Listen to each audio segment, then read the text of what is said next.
Welcome to the Salmon Runs YouTube. Enjoy the video. You start by confirming your Xiaomi TV's Android build, and whether it's 32 or 64-bit because APK compatibility matters. Once done, enable developer options and allow installations from unknown sources so the TV accepts sideloads. Make a USB or use a file server with the exact Google APKs, Google Services Framework, Play Services, Play Store, and optionally Micro G.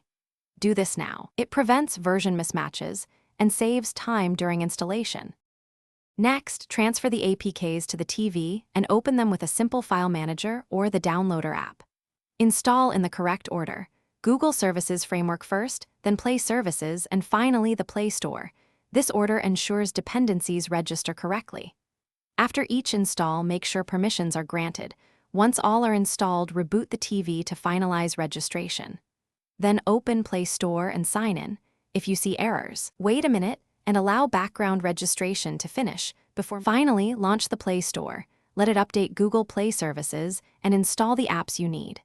Make sure to grant runtime permissions and set default apps or your preferred launcher if required. If the Play Store crashes or apps won't install, clear cache and data for Play Store and Play Services, reboot, and try again. If problems persist, verify you use the correct 32 versus 64-bit APKs. Only consider a factory reset as the last resort to clean state. Thanks for watching. Consider subscribing if we helped you.